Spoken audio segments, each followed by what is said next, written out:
Moses is one of the most key figures in the history of our faith.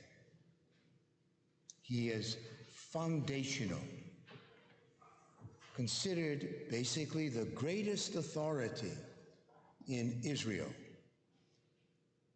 He had a unique relationship with God. He could approach God close hand. He is described as meeting with God face to face, and people were shocked because he survived that.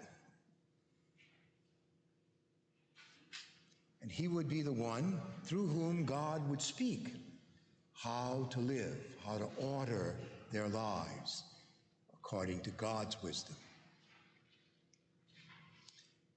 When the rabbis passed on the tradition, their pattern was typically to quote Moses and pass on again what they had received.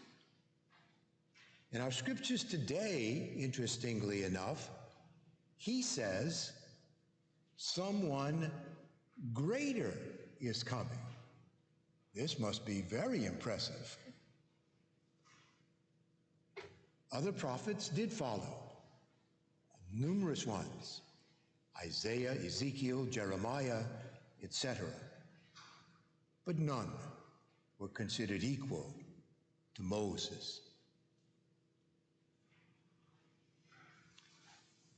Fast forward, now we have Jesus in the synagogue, and he is teaching as a rabbi would.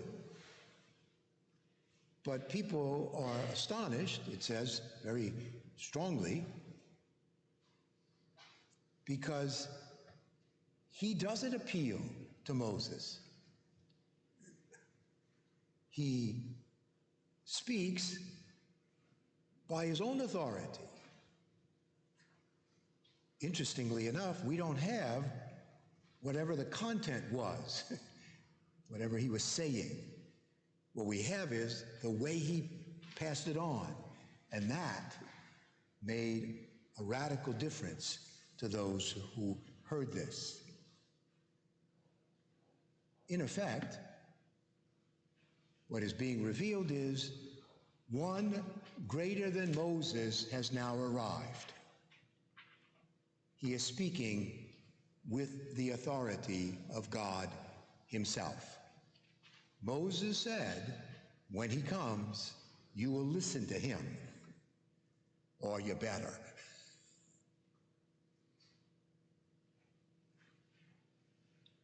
Well, we might raise the question, who might we be listening to more than him? Might we be too attuned to the former or the present presidents of this country? Too attuned to CNN or Fox networks, the CDC, Twitter, opinion polls, family, friends, and neighbors, this and that neighbor, this and that bishop?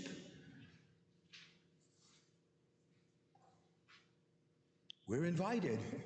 There's one who is speaking who is higher than them all and deserves our full attention. The gospel continues, and it flows properly. There is a man present, it says simply, who has an unclean spirit. That equals demon. Interesting that the first demon that Jesus exorcises is somebody in church. And we're surprised that happens. It's from the very beginning. The evil one knows where to attack. He cries out, what do you have you to do with us? It's one man, but he cries out, us. Which is a way, again, of revealing that what sin does in everyone's life, what evil does, it divides us inside. We become split. And so this is representative of all the dysfunction, of sin, of hatred, of violence, of division. And what is Jesus' word to that? It's very simple. Quiet. Come out. And we hear, amazingly, that word makes a difference. A change takes place. This spirit leaves. As we were celebrating last week, it's one way to say the word of the Lord. Thanks be to God. And so we are given this one, greater than Moses, to ask for him indeed to command, to save us, to do what we're not able to do on our own. The only one who truly has the power and authority to heal, to expel evil in all its forms. He does this clearly again, Jesus does, as God himself. That's who he is. And so he has come to heal his divided creation. How do we listen? We're invited to listen much more strongly, much more deeply, to spend more time with him, to turn off the news and open the Bible, to pray for deliverance from spirits that divide us from within and without, to be very intentional in our letting Jesus truly be the Lord of our lives and of all lives.